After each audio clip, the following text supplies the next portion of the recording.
সাহাবায়ে কেরাম রিজওয়ানুল্লাহি আলাইহিম আজমাইন দ্বীনের জন্য বহু মেহনত করেছেন। নিজেদের বিবিদেরকে বিধবা বানিয়েছেন, সন্তানদেরকে এতিম বানিয়েছেন, ঘর ছেড়েছেন, বাড়ি ছেড়েছেন, এমনকি নিজের জীবনের মায়াও পর্যন্ত ত্যাগ করে দিয়েছেন অনেক সময়। এদের এই ত্যাগের বিনিময়ে আমরা আজকে ইসলাম পেয়েছি। ছোট্ট একটা কাহিনী বলি। সাদ ইবনে আবি ওয়াক্কাস রাদিয়াল্লাহু তাআলা আনহু একজন খুবই নামি দামি সাহাবী। রাসূল সাল্লাল্লাহু আলাইহি সাল্লামের যখন তিনি হিজরত করবেন, রাসূল সাল্লাল্লাহু আলাইহি ওয়াসাল্লাম বলেছিলেন সাহাবায়ে কেরামদেরকে, তোমরা হিজরত করো। তো সাদ ইবনে আবি ওয়াক্কাস যখন হিজরত করবেন, তখন কাফেররা ধরল যে তুমি হিজরত করতে পারবা না। সাদ ইবনে আবি ওয়াক্কাস বললেন, যা, আমি যত কিছুর বিনিময়ে আমি হিজরত করব। তখন আবু জেহেল, উতবা, শয়বা, বড় বড় কাফেররা কী করলো, ঠিক আছে তুমি যাও, কিন্তু এই যে মেয়ে, তোমার যে স্ত্রী, এটা আমাদের মেয়ে, একে নিতে পারবা না। বলল, এর সন্তানগুলো আমাদের সন্তান, তাদেরকে তুমি নিতে পারবে না, তুমি যদি যেতে চাও একা তুমি চলে যাও। সাদ ইবনে আবি ওয়াক্কাস কী করবে, একাই চলে গেছে। যখন উনি চলে গেলেন, চলে যাওয়ার পরে রাসূল সাল্লাল্লাহু আলাইহি ওয়াসাল্লাম প্রায় 19 দিন পর্যন্ত রাসূল এভাবে তিনি থাকলেন। যখন 19 নম্বর দিন রাসূল সাল্লাল্লাহু আলাইহি সাল্লামের দরবারে গিয়ে কান্নাকাটা শুরু করে দিলেন। রাসূল আরবি সাল্লাল্লাহু আলাইহি ওয়াসাল্লাম জিজ্ঞেস করলেন, হে সাদ ইবনে আবি ওয়াক্কাস, তুমি কাঁদো কেন? তখন সাদ ইবনে আবি ওয়াক্কাস বলেন, ইয়া রাসূলুল্লাহ, আমি শুধু এখন নয়, রাত্রিতে আমি প্রতিদিন রাত্রি যখন আমি ঘুমের ঘরে যাই, যখন বালিশের সাথে মাথা লাগাই, তখন আমার চোখে কান্না আসে, কাঁদতে কাঁদতে আমার বালিশগুলো ভিজে যায়। রাসূল জিজ্ঞেস করলেন, সাদ ইবনে আবি ওয়াক্কাস, তুমি কেন এত কাঁদো? তখন সাদ ইবনে আবি ওয়াক্কাস বলে, ইয়া রাসূলুল্লাহ, দিনের মধ্যে তো আপনার দরবারে থাকি, সাহাবাদের সাথে কাজকর্ম করি, কিন্তু রাত্রে যখন আমি বিছনার মধ্যে যাই, তখন আমার স্মরণ হয়ে যায় আমার বিবির কথা, আমার বাচ্চাদের কথা আমার স্মরণ হয়ে যায়। তখন আমি আমার চোখের পানি রাখতে পারি না, আমি আমার চোখের পানি অটোমেটিকভাবে বিছনার মধ্যে পড়তে থাকে।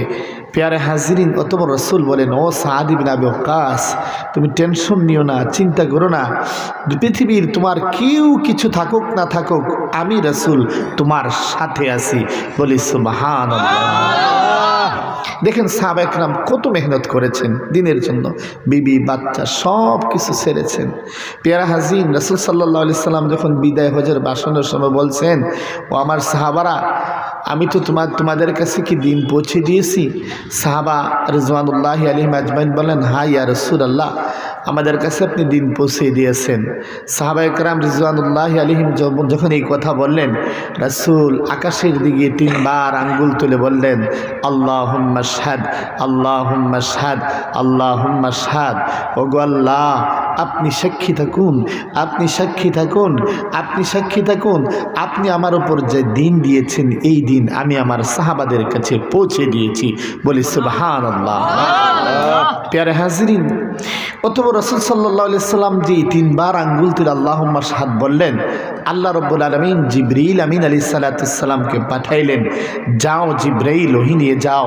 জিবরাইল আমিন আলাইহিস সালাতুস সালাম আসলেন, আল ইয়াউমা আকমালতু লাকুম দীনাকুম ওয়া আতমামতু আলাইকুম নি'মাতি ওয়া রাদিতু লাকুমুল ইসলামা দীনা।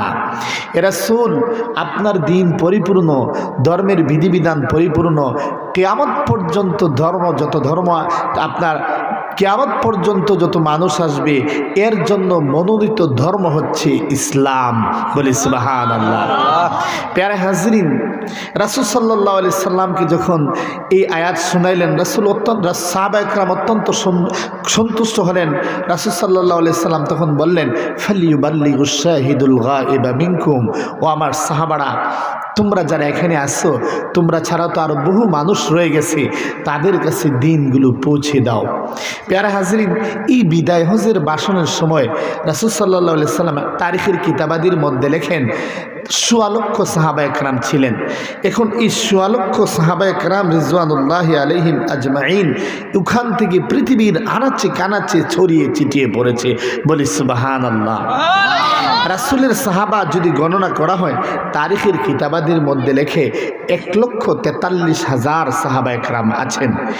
এই 1,43,000 সাহাবায়ে কেরামের মধ্য থেকে মাত্র 10,000 সাহাবায়ে কেরামের কবর মক্কা অথবা মদিনার মধ্যে আছে। বাকি সাহাবাদের কবর কোথায়? বাকি সাহাবারা কোথায়? প্যারা হাজরিন, তারিখের কিতাবাদের মধ্যে লেখে কোনো সাহাবীর বাড়ি মক্কা অথবা মদিনায়, কিন্তু তার কবর দেখা যায় ফিলিস্তিনের মধ্যে। সুবহানাল্লাহ বলি। কোন সাহাবার বাড়ি দেখা যায় মক্কা অথবা মদিনায়, কিন্তু ওই সাহাবার কবর দেখা যায় আফ্রিকার মধ্যে। কোন সাহাবার বাড়ি মক্কা অথবা মদিনার মধ্যে, কিন্তু এই সাহাবীর বাড়ি দেখা আপনার কবর দেখা যায় আপনার রাশিয়ার সমরকন্দের মধ্যে। বলি সুবহানাল্লাহ। কোন সাহাবার বাড়ি দেখা যায় মক্কা অথবা মদিনায়, ওই সাহাবীর বাড়ি কবর দেখা যায় আপনার ভারতবর্ষে। এমনও আছে তারিখের কিতাবাদের মধ্যে লেখে সাহাবার বাড়ি মক্কা মদিনায়, আপনার ওনার কবর হচ্ছে মিশরের মধ্যে। তারিখের কিতাবাদের মধ্যে লেখে সাহাবায়ে কেরামের কদম চীন পর্যন্ত পৌঁছেছিল। জোরে বলি সুবহানাল্লাহ। সাহাবায়ে কেরামের কদম এই বাংলাদেশের মধ্যে চট্টগ্রামে আলী কদমের মধ্যে সাহাবায়ে কেরামের কদম পড়েছে। বলি সুবহানাল্লাহ। যেখানে পর্যটকরা পর্যন্ত যায় নাই, তখনকার সময় তো এখনকার সময়ের মধ্যে তো পর্যটক ছিল না, যেখানে পর্যটকরাও যায় নাই, ওই জায়গার মধ্যে সাহাবায়ে কেরাম দিন নিয়ে পৌঁছে গেছেন। বলি সুবহানাল্লাহ। কোথায়? আফ্রিকার জঙ্গল। ওই আফ্রিকার জঙ্গলও সাহাবায়ে কেরাম রিজওয়ানুল্লাহি আলাইহিম রাসূলের দিন নিয়ে পৌঁছে গেছেন। বলি সুবহানাল্লাহ। পৃথিবীর ইঞ্চি ইঞ্চি জমিনের মধ্যে সাহাবায়ে কেরাম রিজওয়ানুল্লাহি আলাইহিম আজমাইন যে দিন পৌঁছে দিয়েছেন, এমন কোন জায়গা বাদ নাই যেখানে এই দিনের আওয়াজ উঠে নাই। বলি সুবহানাল্লাহ। তাহলে বোঝা গেল সাহাবায়ে কেরাম রিজওয়ানুল্লাহি আলাইহিম আজমাইনদের ত্যাগ তিতিক্ষা, সাহাবায়ে কেরামের আপনার বদৌলতি আমরা ইসলাম পেয়েছি। ঠিক কিনা ভাইয়েরা আমার? প্যারে হাজিরিন, সাহাবায়ে কেরাম এ কারণে আমাদের জন্য অনুসরণীয় অনুকরণীয় মডেল। তাদের আমরা অনুকরণ করব, ফলো করব। একটা সামান্য একটা কাহিনী বলে ফেলি, ইনশাআল্লাহ মূল আলোচনায় পড়ে যাচ্ছি। প্যারে হাজিরিন, একটা বাচ্চা, ছোট বাচ্চাকে যদি তার ভাই আপনার বাজারের মধ্যে নিয়ে যায়, তাহলে বাজারের মধ্যে নিয়ে যাওয়ার পরে এই ভাই তার ছোট্ট ভাইকে হাত ধরে ধরে বাজার ঘুরাইয়া আবার বাড়ির মধ্যে নিয়ে আসতে পারে। বাচ্চাটা কোনো কিছু আপনার হারায় না। এমনইভাবে বাচ্চার চাচা যদি বাজারের মধ্যে নেয়, বাজারের মধ্যে নেওয়ার পরে বাজার ঘুরাইয়া হাঁটাইয়া আবার বাড়িতে আনে, বাচ্চাটা হারায় না। বাবা যদি তার ছোট্ট বাচ্চাকে নিয়ে বাজারের মধ্যে যায়, বাবা বাজারের মধ্যে ঘুরাইয়া বাজারটা ঘুরাইয়া দেখায়া আবার বাড়ির মধ্যে নিয়ে আসে, বাজার বাচ্চাটা হারায় না। প্যারে হাজরিন, আল্লাহ রাব্বুল আলামিন সাহাবায়ে কেরাম রিজওয়ানুল্লাহি আলাইহিম আজমাইনদের হাতের উপর হাত রেখে পৃথিবীর জমিনের মধ্যে ঘুরাইয়া মূল বাড়ি জান্নাতে নিয়ে গেছেন। একটা সাহাবাও হারায় নাই। বলি সুবহানাল্লাহ। প্যারে হাজিরিন, কিভাবে আল্লাহ রাব্বুল আলামিন সাহাবায়ে কেরামদেরকে আল্লাহ রাব্বুল আলামিন হাত রাইখা কিভাবে ঘুরাইলেন পৃথিবীর মধ্যে। প্যারে হাজিরিন, সংক্ষেপে কাহিনী বলি। 6 হিজরি, 7 হিজরি অথবা 8 হিজরির মধ্যে রাসূল সাল্লাল্লাহু আলাইহি সাল্লাম আপনার হজ করার জন্য, উমরা পালন করার জন্য রাসূল যখন গেলেন, এখনও ফতহ মক্কা হয় নাই, মক্কা বিজয় হয় নাই। এর আগে সাহাবায়ে কেরাম যখন রাসূল সাল্লাল্লাহু আলাইহি সাল্লাম 1400 সাহাবায়ে কেরামদেরকে নিয়ে যখন আপনার মক্কার অভিমুখে রওনা হলেন, মক্কার একেবারেই অদূরে আপনার সাহাবায়ে কেরামের যাত্রা বিরতি করলেন। কাফেররা বাধা দেওয়ার জন্য প্রস্তুত হয়ে গেল। হযরত উসমানে গনি রাদিয়াল্লাহু তাআলা আনহুকে পাঠাইলেন, যাও উসমানে গনি, তুমি গিয়ে বলবা আমরা এখানে যুদ্ধ বিগ্রহ করার জন্য আসিনি, জাস্ট উমরা পালন করার জন্য আসছি, উমরা পালন করে চলে যাব। যখন উসমানে গনি রাদিয়াল্লাহু তাআলা আনহু গেলেন, যাওয়ার পরে যখন এই কথাগুলো বললেন, তখন আবু সুফিয়ান ছিল মক্কার লিডার। আবু সুফিয়ান বলতেছে, উসমানে গনি তুমি আসছো, তোমার যদি মন চাই তুমি উমরা করো, চলে যাও, কিন্তু মুহাম্মদকে কোনোভাবেই মক্কার ভিতরে ঢুকতে দেওয়া হবে না। পেয়ারা হাজরিন, যখন রাসূল সাল্লাল্লাহু আলাইহি সাল্লাম উসমানে গনিকে পাঠাইলেন, পাঠানোর পরে আপনার সংবাদ আসলো, খবর আসলো যে উসমানে গনিকে নাকি শহীদ করে দেওয়া হয়েছে। পেয়ারা হাজরিন, যখন এই সংবাদ আসলো, আসলে বাস্তবে উসমানে গনিকে শহীদ করে দেওয়া হয় নাই, ওখানে উসমানে গনিকে আটক করে রেখেছে, তারা যাইতে দিচ্ছে না, বলতেছে তুমি উমরা করো। কিন্তু উসমানে গনি বলতেছে না, আমি উমরা করবো না, রাসূলকে রেখা আমি উমরা করবো না, এত শোভা পায় না, এটা আমার জন্য সম্ভব নয়।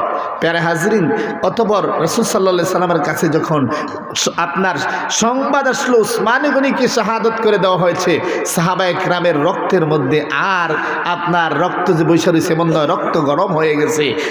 রাসূলের উলুল আজম এক সাহাবী আপনার উসমানে গনিকে শহীদ করে দেওয়া হয়েছে।